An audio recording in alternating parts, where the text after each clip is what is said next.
I guess you have questions and comments, but first I want to give the word to Birgit Mandel.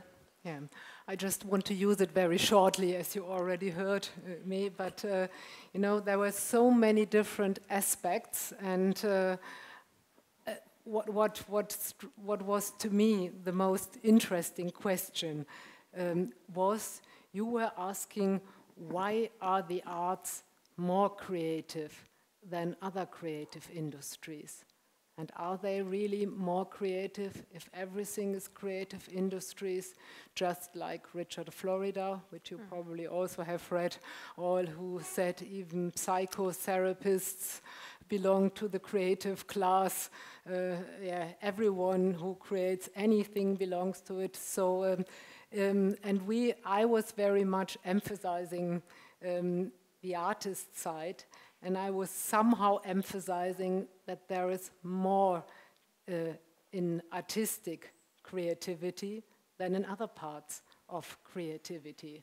And I mean, this is the really difficult question. What is this more, if there is more? And you were also ending your presentation, if I understood you right, that we should concentrate on the cultural value, on this surplus, and that we should even bring it into the economic sector as a whole. And how can we do it? And what would you say, how is this defined?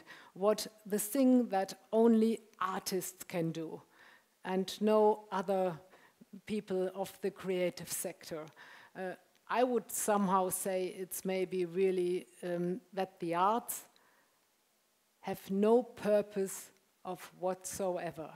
So maybe this is something, and this is what makes them so strongly, and because this is from exactly this point, this utopic potential of the arts comes from. Maybe this is one of the very first answers, but of course that's not enough. I think we have to think about this point.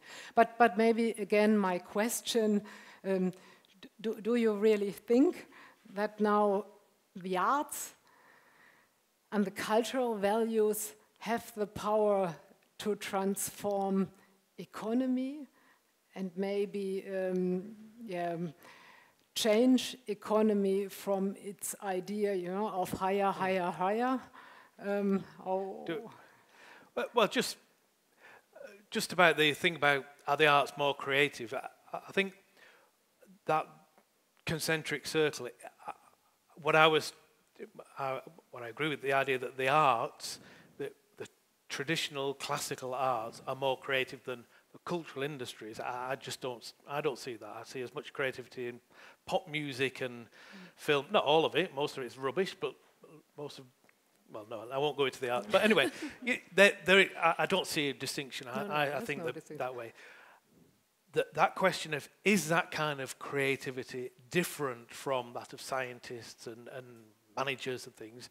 I think absolutely yes. And that's part of the value. And I agree. But I think it goes back to that 18th century where something called art separates itself out. And that's been demonized a lot because people say, oh, that's where it became elitist or bourgeois or, virtuoso versus the craftsman. It was all that. But it's also something unavoidable because what it says is there are values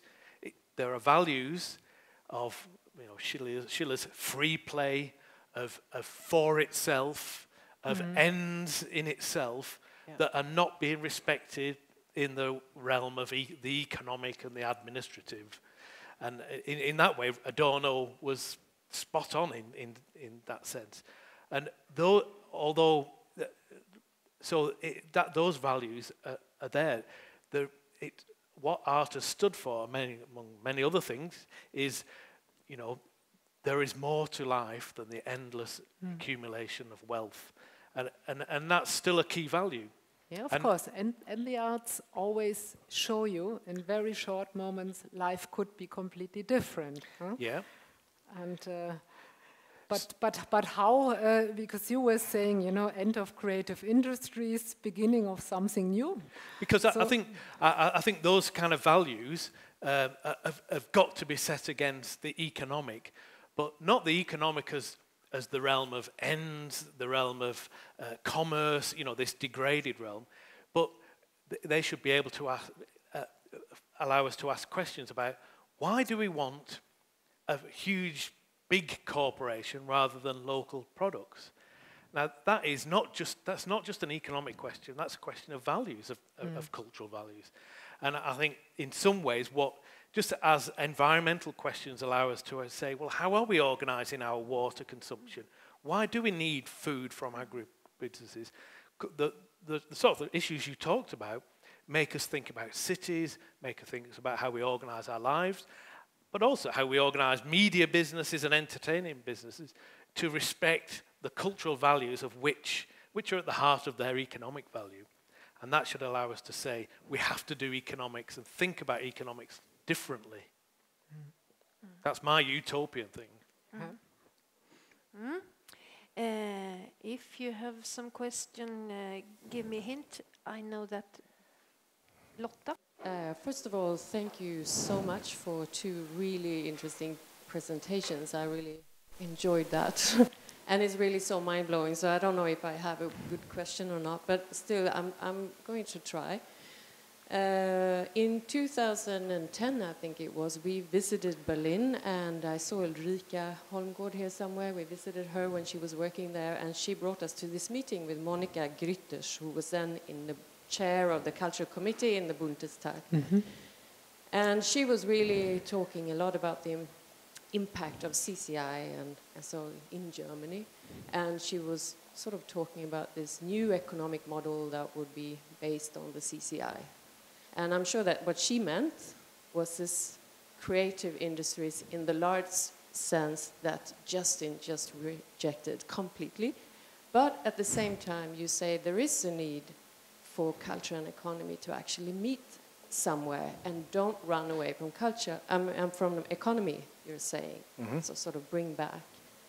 So I would like you to sort of elaborate on that. Is there a new economic model that would be possible? What could it look like?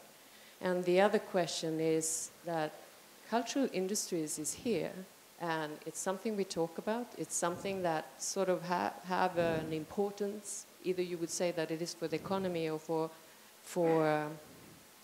culture or whatever. So what should we do with it?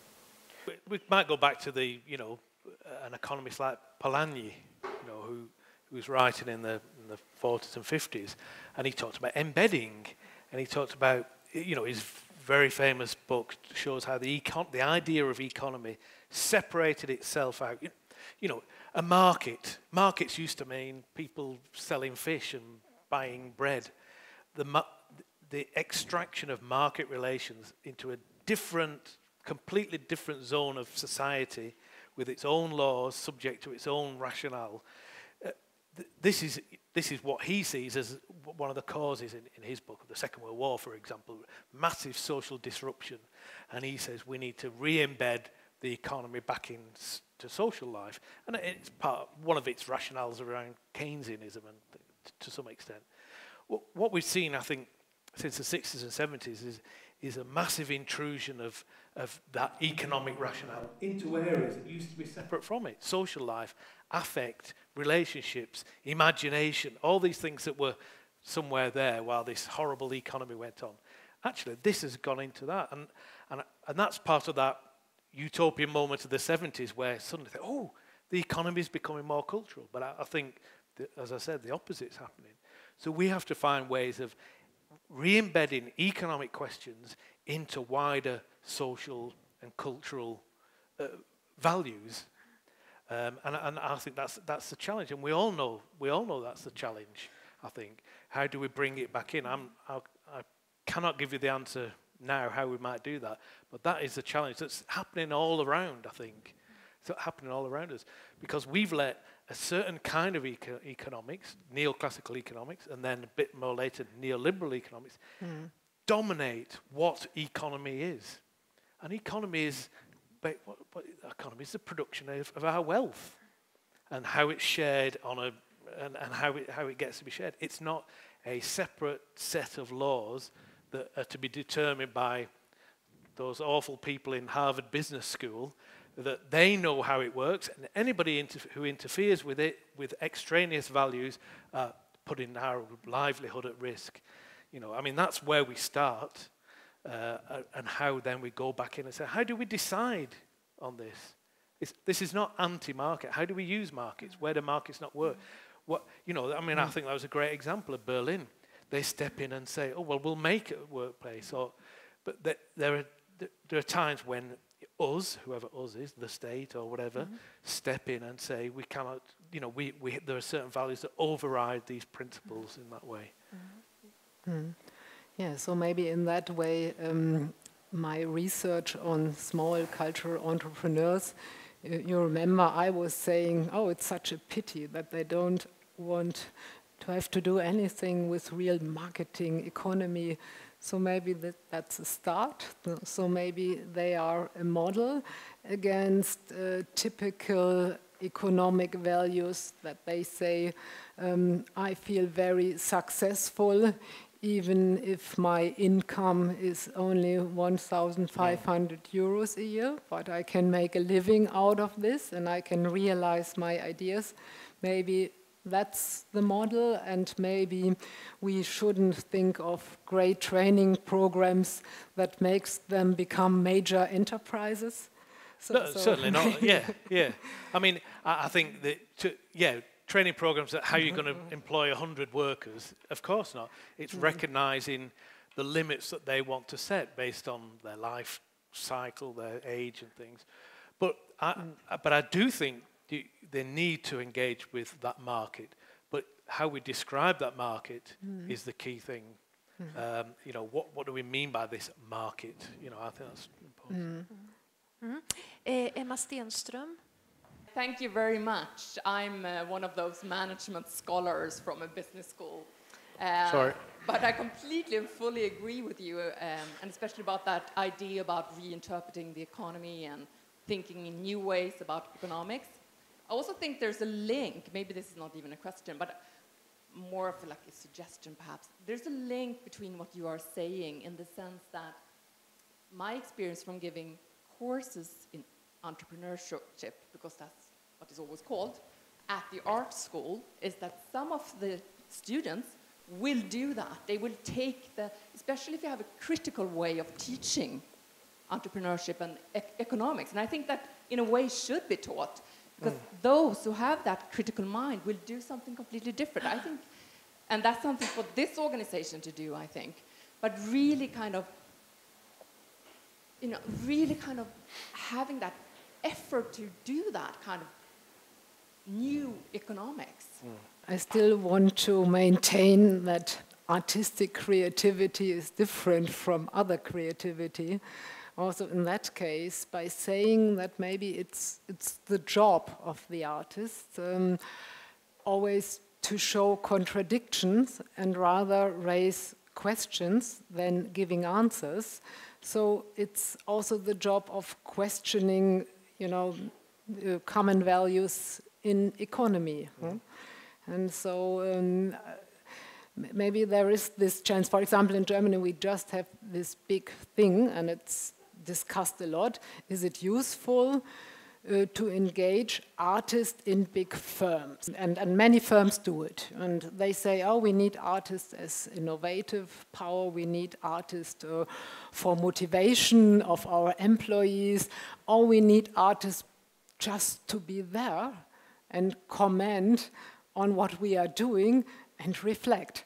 And there's a big discussion. What are they doing there, these artists? Is it really helpful? Maybe it is helpful in your way of changing economic values. Yeah, I mean, well, I just wanted to think, you know, that critical, whatever we call critical marketing or critical entrepreneurship.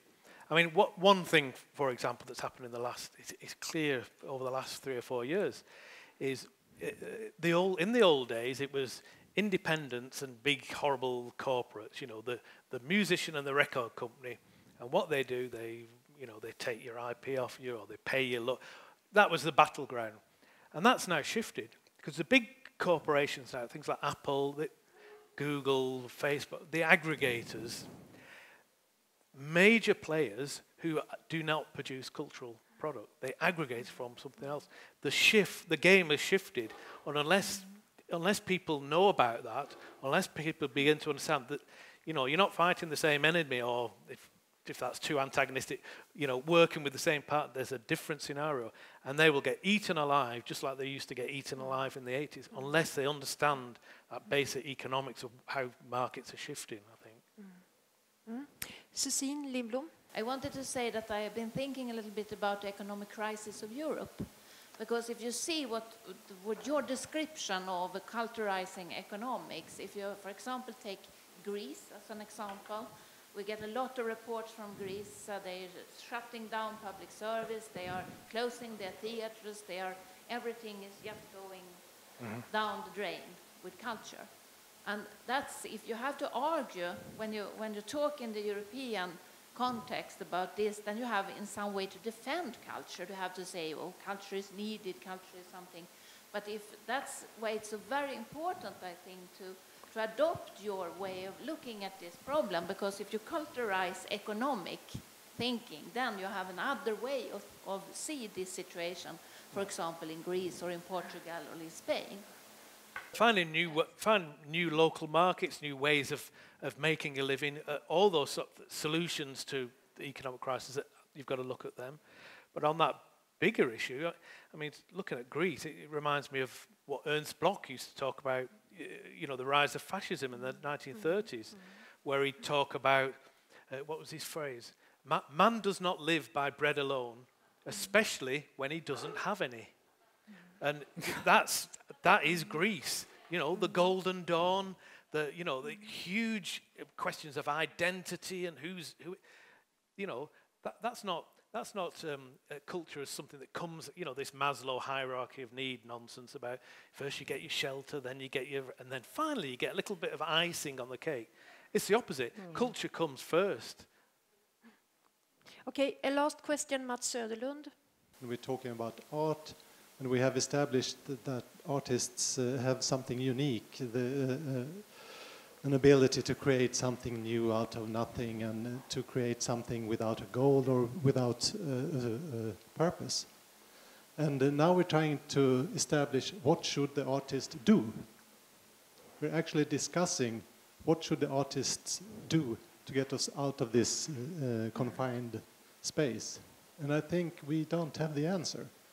Actually, I don't think we can answer that question, because we're locked into the way we talk about it. We're locked into the language itself, as you argued. And it's like this game, we're trying to change the rules while we're playing it, and we can't. And I think that the only solution, or perhaps maybe that's my question, isn't the only solution really to empower the artists? You're right. We don't know. Well, this is, I think, the special thing about artistic creativity. We don't know in which direction it goes. We just know that we are in a big crisis of the capitalist system. And of course, we need to be careful, to ask the artists now to help us out of this crisis.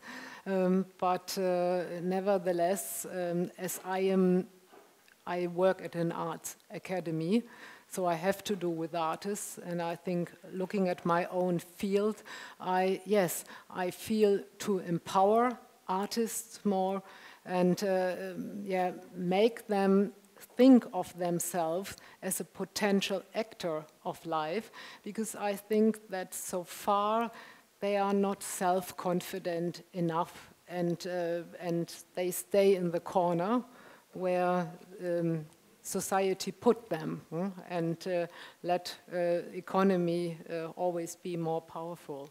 So, but of course, it won't be the general help for capitalism, and I think the situation to make it even more complicated. Of course, we are only talking about our Western European system. If we think about different parts of society, they again have completely different ideas of what is art, what's the function of arts, what's creativity. And again, at the moment, I can't see in which direction this is going to go. I think we can all see that it's growing more closely together, and I don't know how this is going to change our European values. So it's a very complicated process, and I'm very sorry not to give the solution at the end of the seminar, but maybe you have the solution. I've got the solution, but I've got to go. But it's not just artists, is it? I mean, it's... the cultural economy is made up of, the producers and the directors and the managers and the sweeper-uppers. Culture is, is an economy. People buy and sell. It's big business in certain ways. We've got to recognise it as an economy, and we've got to think of not just the artists, but also the broadcast. The national broadcasting, the way in which the BBC or the ABC in Australia is systematically trashed by, people who see it as a horrible. It's a whole system of that. It's also community art. It's about that. So it is a wider system. Maybe the artists are part of that, but I prefer to call it art. That value of art and culture that we need to really think about. And there is a tension between art and culture. They're not interchangeable, and perhaps we won't go into that now. But I think we can find that in China. I mean, I work in China, and I mean they divide cultural industries are those that are ideologically sensitive. Either they're to do with socialist values or China's soft power, and creative industries are the ones that just get on with it because it's just design anyway. So they divide it in different ways, but that power, that sense of, art as some kind of value system, they're much more Confucian. They see art as much more about promoting social values. That's still very much in play, and there's all sorts of tension between their driving of the economic aspects and this other strange cultural things. It's just that it's discussed in different zones. So I think we're going to see that come out in different ways. But like I said, we've got to keep remembering that it is an economy, and it's not just about setting artists and artistic values against the economy. It's also about working out how do we want that economy to work, to be part of that, what we consider the good life. And the maximization of economic growth is not the same as the good life. And we've got to find ways of reasserting that. And artists and cultural producers can help us. Thank you very much, Justin O'Connor. Thank you very much, Birgit Mandel. Thanks.